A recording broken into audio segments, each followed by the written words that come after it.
እነዚህ ደግሞ አንፎራ ይባላሉ። ለፈሳሽ ነገሮች መያዣ ከአራተኛው እስከ ሰባተኛው መቶ ክፍለ ዘመን ድረስ አክሱማውያን ከውጭ ዓለም ወደ ሀገራችን ያስገቧቸው የነበሩ ሸክላ ናቸው። አንፎራ ተብሎ ይጠራሉ። ስለዚህ እነዚህ ወሳኝ የንግድ መጠቀሚያ ናቸው። ፈሳሹን ከውጭ ዓለም ወደ ሀገራችን ከዛ ከጨረሱ በኋላ ደግሞ ወስደው መልሰው ያመጡባቸዋል ማለት ነው። ለማስቀመጥም እንዲመች ሾል አድርገው መሬቱ ላይ ይቆፈርና ስትይዥም እንደዚህ ቀንዱን ትይዣለሽ። ስታስቀምጭም ደግሞ ክምብል እንዳይል ጉድጓዱ ተቆፍሮ ነው የሚቀመጠው። ልክ አሁን ጋን ሲቀመጥ እንዳይንሸራተት ኮርኩ ይደረጋል አይደል? ለጠጠር ወይም ደግሞ ጉድጓድ ይማስና ቂጧ በደንብ እንድትቀመጥ ይደረጋል ማለት ነው። ስለዚህ ይሄ እንግዲህ ጥንት የነበሩ ሰዎች አንደኛ ለማጓጓዣም በቀላሉ ይጠቀሙበታል። እንደዚህ አድርጎ ለመያዝም አቅፎ ለመያዝ ይመቻቸዋል። መሬቱን ቆፍሮ ለማስቀመጥ በእንደዚህ አይነት ቅርጽም ይሰሩ እንደነበር እንግዲህ መረዳት ይቻላል።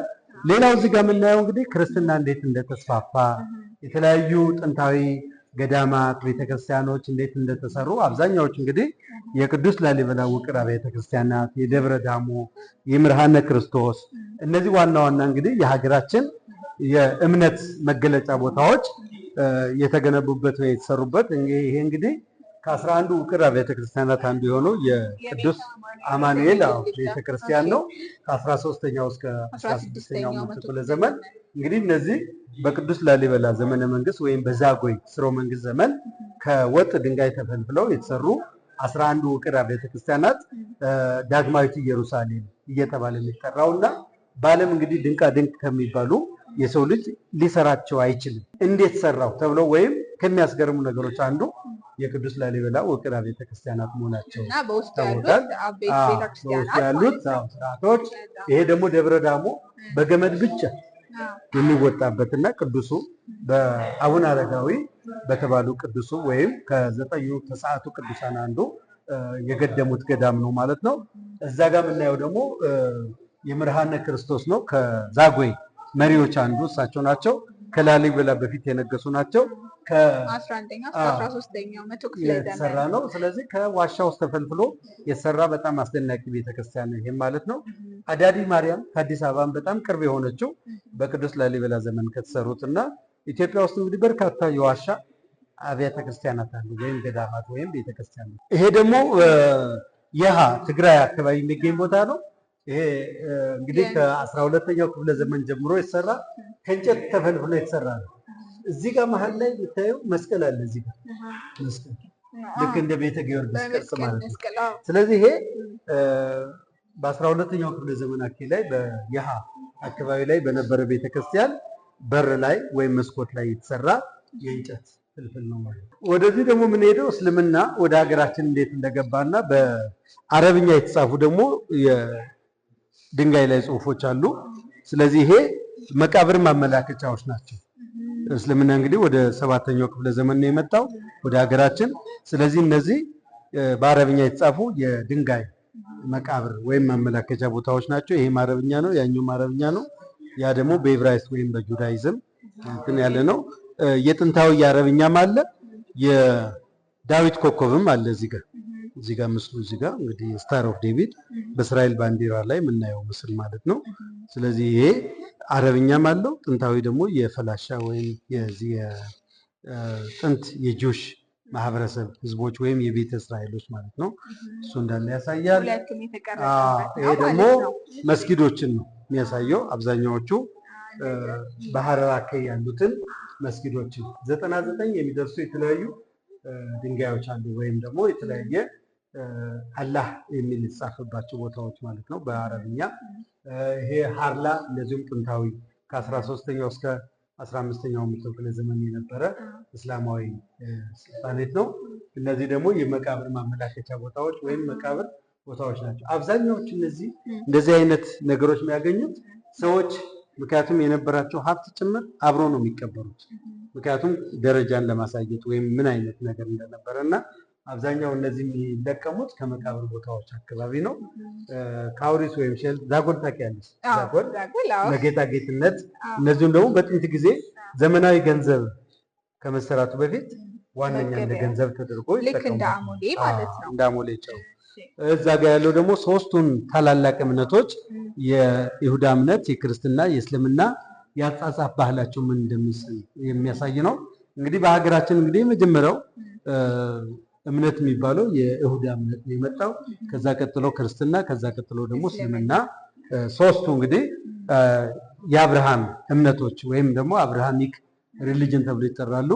እነዚህ ሁሉ ወደ ሀገራችን አንዱ አንዱን ተከትሎ ገብተዋል ማለት ነው። ኢትዮጵያ እነዚህ ሁሉ መገኛ ቦታ ናት ማለት ነው። ሌሎቹ ደግሞ እዚህ የምናያቸው የመቃብር ማመላከቻዎች ከአዲስ አበባ እንግዲህ ወስተ ደቡብ ስንሄድ ደቡብ ምዕራብ፣ ደቡብ ምስራቅ በየመንገዱ እንግዲህ እንደዚህ አይነት የድንጋይ ትክሎች ማየት የተለመደ ነው። ከጥያ ትክል ድንጋይ ጀምሮ ጥያ እንግዲህ በጉራጌ ዞን ውስጥ ጥያ ተብላ በምትጠራው ከተማ አካባቢ የሚገኝ ቦታ ነው። ስለዚህ እዛ ላይ አንድ ቦታ ላይ ብቻ ወደ 32 የሚደርሱ የመቃብር ማመላከቻ ቦታዎች አሉ። ወደ ጌዲዮም ስንሄድ ወደ ኦሮሚያ በተለይ ይሄ ደቡብ ምዕራብ ኦሮሚያ ይሄ ወሊሶ አካባቢ በርካታ እንደዚህ አይነት ምንድን ነው ታዲያ ጥቅማቸው ስንል አሁን ማህበረሰቡ በወቅቱ እንደዚህ አይነት ባህሎችን ወይም ታሪኩን ለማስተላለፍ ከሚጠቀምባቸው መንገዶች አንዱ እነዚህ የትክል ድንጋዮች ናቸው። ለምሳሌ ይሄ መቃብር የገበሬ መቃብር ነው። ምክንያቱም ገበሬ መሆኑ በምንድን ነው የምንረዳው? አንድ እዚህ ጋር ዛፍ አለ፣ ሁለተኛ እዚህ ጋር እንስሳትን ይመግባል። ስለዚህ ይሄ በዚህ ቦታ ላይ የተቀበረው ሰው በጣም ሀብታም የነበረ ጎበዝ ገበሬ፣ ብዙ ሰፊ መሬት፣ የተለያዩ እጽዋቶችን፣ ፍራፍሬዎችን እኚህ የሚቀረጹት ያው ባላቸው ማንነት ደረጃ ነው እንጂ ለሁሉም ሰው አይደለም። አዎ ደረጃን የሚያመላክቱ ናቸው።